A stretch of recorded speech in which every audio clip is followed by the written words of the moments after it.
Yo guys, what's going on? I'm Tim Kelly, Senior Editor and Content Developer here at Section215.com, recapping Game 1 of the NBA Finals. And honestly, I have no idea whether the Spurs planned for the air conditioning to break or whether it broke on itself. I find it incredible in 2014 that we can go a few hours at an event this big without something being fixed. But it doesn't even matter. It really does not matter. What does matter is it did have an effect on the game. I'm not going to make excuses for people, but it had an effect on the game on both sides. And in the end, the Spurs were able to get some clutch threes, and the Spurs are a team that has more depth. So when certain guys, like when Tony Parker stepped out, probably 5 minutes left in the fourth quarter because he also had cramps, it wasn't as big of a deal as when LeBron James stepped out. But let's go back, look at some of the key plays, what really happened in this game. LeBron James had 25.6 rebounds, 3 assists, 3 steals. I will get to more on LeBron James in just a minute. Let's begin in the first quarter. Manu Ginobili came out hot after a horrific NBA Finals last year. Ginobili came out with 3 threes in the first quarter.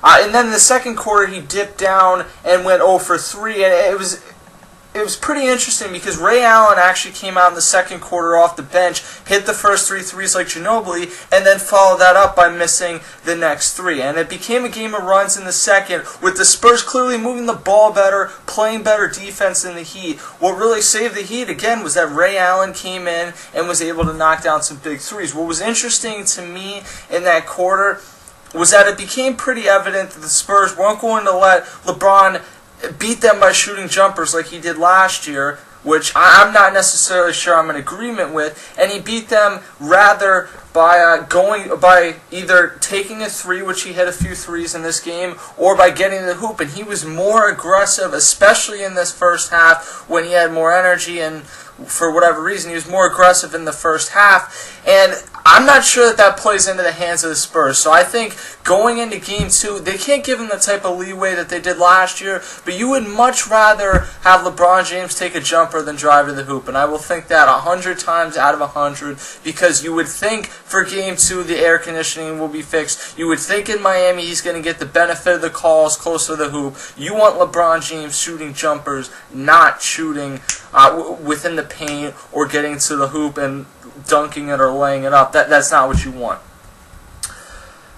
54-49 was the score at halftime. The Spurs got out to a 58-49 lead early in the third quarter, but the Heat followed it up with Rashard Lewis, who made an impact in the third quarter with 8 points. And then Dwayne Wade also played pretty well. He had a couple threes. I don't know what's gotten into him. He's all of a sudden become a respectable three-point shooter. That's never been his game. Shooting in general has never really been Dwayne Wade's game. He can get to the hoop. And LeBron's efficiency through the first 3 quarters, it was off the charts. And that's what the saddest part about this game is I was sitting around about halfway through the third quarter and thinking, this might be one of LeBron James' best NBA Finals games that he's ever played. That's through 4, he's played in 4 other NBA Finals, 2-2 in those NBA Finals, and obviously the Dallas Mavericks one, you're not going to get too many games that compete. But the other 3, especially the 2 that they won, he played some really good games. In this, he was extremely efficient through the first 3 quarters, but he asked out in the third quarter, and I felt like, hey, that's a smart move. I figured people would get on LeBron, and I did see some people on Twitter get on him. I kind of saw that coming. But if you're LeBron James, you have to know your body. And if you know that you can't go out there late in this game and give your team the best possible impact, then you need to get out in the third quarter, get your rest, and hope that your team can keep it close. And I think that's the difference in a lot of this series, is that LeBron James, when he goes out, a lot of it, unless Dwayne Wade gets hot or unless Chris Bosh gets going, a lot of it is just hoping that the Heat can stay close. You hope Rashard Lewis has 8 points in the third quarter. You hope that Ray Allen gets hot shooting threes, or what he did in the third quarter, was that they had a string of turnovers, the Spurs, at the end of the quarter, which allowed LeBron to get a little bit more rest, result in a sick Ray Allen dunk, which was an offensive foul. It was not the only offensive foul that he got away with on the night. They did not call those for whatever reason, and that put the Spurs down. It kind of looked like maybe the Heat would push it to like a 10, 12-point lead to end the third quarter, and then Thiago's splitter started to make a huge impact in the center, kept it close for the fourth quarter, and then in the fourth quarter, Danny Granger got hot while Tony Parker was out. Tim Duncan still played well. Kawhi Leonard hit a few threes, and game-wise, we know what happened. The Heat came out in the fourth quarter, were hot early shooting, they were moving the ball extremely well, and it wasn't even LeBron shooting. It wasn't that he wasn't making an impact offensively. He made a nice steal on where he fronted Tim Duncan defensively. And it wasn't that he wasn't making an impact, it was that they were moving the ball. Chris Bosh hit a three. He actually got that 4-point play, which was an awful, awful play.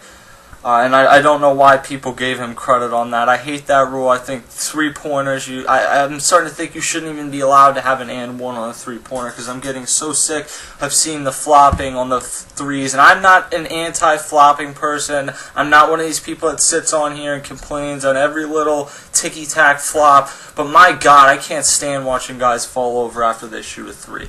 Anyway, Danny Green hits a bunch of threes, has that huge dunk. The Spurs put the game away. What the real talking point in this game is going to end up being is LeBron James. And part of me, the first time LeBron James went out, wanted to say, come on, LeBron. I mean, as unfair as it may be, you still have a lot of critics from that 2011 NBA Finals. You got to kind of stand through it. But then I thought, what can you do if you have cramps? And I think it's becoming more and more evident that LeBron James has a serious cramping issue, and I'm not trying to get any puns started, but LeBron James cramps way more frequently than any athlete that I've ever seen play sports, so something's got to give there. And, you start to wonder, what can he do on the court effectively? He certainly can't play defense. He can't run the court. He might be good to hit a jumper, but that's not his game. That's not what he was effective on tonight. Then we saw him go out after those two jumpers, come back in, drive to the hoop, make a nice layup, and then he landed and had to be carried off the field, or court I should say. And Tony Parker had left just prior to that, I believe, with cramps himself. So, I think that would give you a good idea.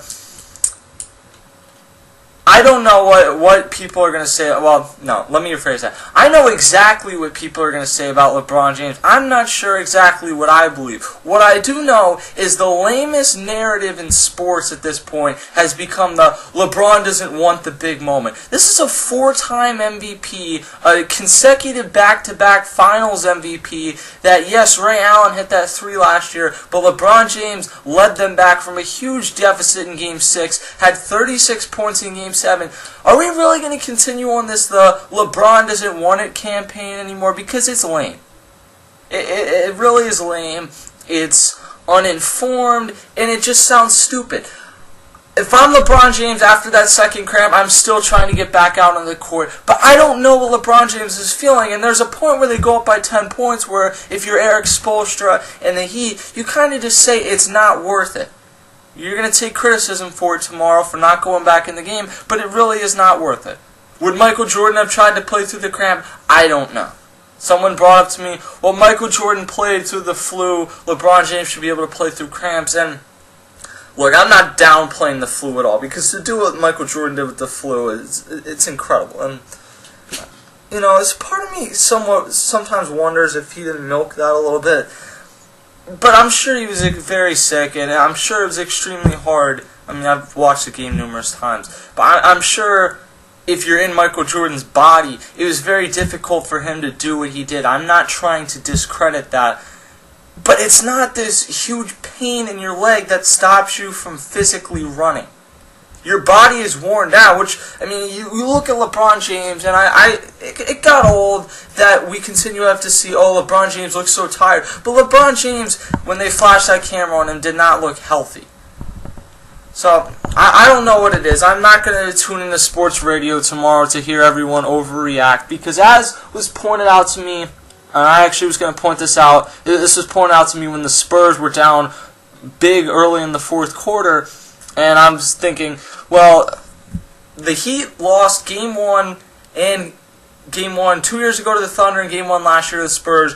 they ended up winning both series. Game 1 of the Thunder 2 years ago, I was convinced this was going to be a 4 or 5 game series, and that's when it ended up being in the other favor because the Heat rattled off 4 straight wins. Last year, Tony Parker had that great lay-in after nearly falling to the court. He kept his dribble and got that banker. But it's one game. This is a tough series. The Heat have to come out and win game 2. They have to win a game in San Antonio at some point, and you can't wait till game 5 or game 7 to do so. You need to get one of these game 1 or game 2. You had it in your hands tonight, and that didn't happen. And I think when push comes to shove, people would say that it's bullshit that this happened and that this might have cost the Heat a win. I'm not sure I can argue with those people. I'm not necessarily in complete disagreement with people who kind of are upset with LeBron for not going back out or not trying to play through it, but you're not helping your team that way. You're not helping your team by not being able to play defense, which is one of your best attributes. You're not helping your team late in the game by not being able to do that. You're not helping your team when you're not a very good jump shooter in the first place. He's become a better jump shooter near the three-point line. Look, you're not a very good three-point shooter, I meant to say. You're not helping your team by standing out at the three-point line and continuously taking them. I know he's very efficient. That's still not his game. Being able to get to the hoop is when LeBron James is at his best, and that's what we saw the first 2 quarters. You're not helping your team when you're not necessarily Ray Allen shooting threes, and you can't bend your legs properly or get the bend in your knees properly to shoot the ball the way that you want to. So there's 2 sides to it. Let me know what you guys think. Check out section215.com, at TimKelly2_215 on Twitter, and at Sec215 for Section 215's Twitter account, Section215, like that on Facebook. I'll catch you guys for Game 2.